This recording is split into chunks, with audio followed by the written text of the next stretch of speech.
اصل میں حضرت بات یہ ہے کہ جب ہمارے حرام پوش حضرات کہیں جاتے ہیں،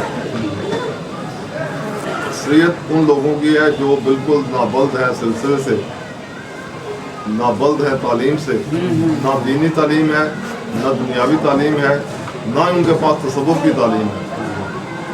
یہ تینوں چیزیں ہیں۔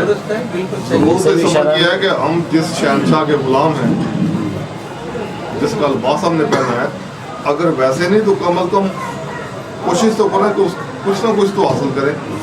اب ہم 4-5 روز سے ہیں یہاں پہ، یہاں میں سب سے کہہ رہا ہوں بار بار کہ جہاں جس سے بات کرو پتہ کچھ نہیں، من گڑت اپنے پاس سے بنائی باتیں اتنا کچھ بولتے ہیں۔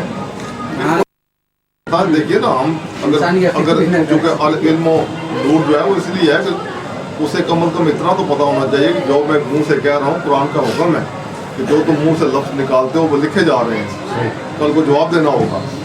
اگر میں جھوٹ بولتا ہوں، آپ کے سامنے اپنی برتری ظاہر کرتا ہوں، تو یہ تو پتی سی بات ہے، چند لوگ ہیں، اب 2-4-5 آدمی آپ پہ روک ڈالوں گا، آپ کو دباؤں گا، کچھ کروں گا تو کیا فرق، اس سے کیا ہوگا؟ کچھ نہیں۔ عظمت تو یہ ہے کہ امام شافعی رحمۃ اللہ علیہ نے ایک بڑی خوبصورت بات لکھی ہے کہ آپ فرماتے ہیں کہ 36 مسائل ایسے ہیں جو مجھے نہیں آتے، اور آپ نے لکھا ہے کہ عالم ہونے کی یہ دلیل ہے کہ وہ یہ کہے کہ مجھے نہیں آتا۔ کسی نے آپ سے پوچھا کہ عالم ہونے کی کیا دلیل ہے، آپ نے فرمایا عالم ہونے کی یہ دلیل ہے کہ وہ کہے کہ مجھے یہ مسئلہ نہیں آتا، یہ اس کے عالم ہونے کی دلیل ہے۔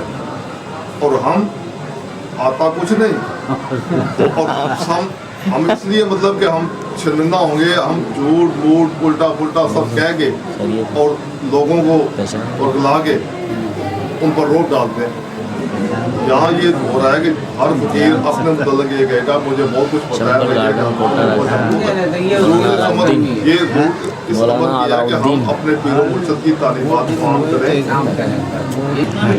وہ تو ہے نا کہ آپ کی معلومات کروں کہ بعض لوگوں نے شاید جہاں بھی آیا ہو پاکستان میں، تو اس کی بڑی تشہیر ہوئی کہ ایک صاحب نے ہمایل شریف میں قرآن پاک کو بیچ میں سے کاٹ کے اس کے اندر جو تھی منشیات رکھی ہوئی تھی۔ آپ لوگوں کے لیے تو بنایا ہے۔ بھی ہیں، ایک صاحب تھے، انہوں نے بڑی داڑھی تھی، وہ داڑھی میں چھپائے ہوئے، چندہ نہیں کیا کسی سے ایک پہ۔ اب اصل بات یہ ہے کہ نہ تو داڑھی والا چور، محبت سب کرو۔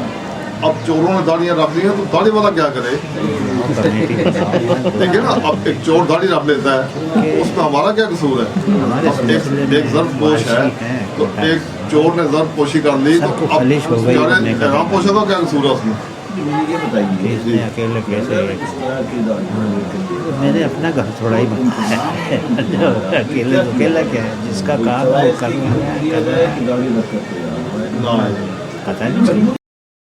یہ ہے نا کہ کوشش کی جائے اعلیٰ حضرت اشرفی میاں عید اور بقرعید کی نماز یہیں ادا کروایا کرتے تھے۔ پاکستان میں سرٹیفائی ہے، یہ سلسلہ ہندوستان میں سرٹیفائی ہے، وہاں سے خلافت ہو گئی۔ ان لوگوں کے ہم ذمہ دار ہیں، اگر کوئی یہ لوگ غلط کاری کریں گے تو ہم ذمہ دار ہیں، چلتے ہو تو آدمی کو ایک سرٹیفکیٹ دے دیا جائے کہ یہ آدمی یہاں سے تصدیق ہو کے جا رہا ہے۔ میں تو ابھی نکل رہا ہوں۔ پھر کوئی نہیں کرے گا، جس کے پاس تصدیق نہیں اس سے پوچھا جائے، جس کے پاس تصدیق ہے 20 تاریخ اسے آزاد کر دیا جائے۔ بتا رہے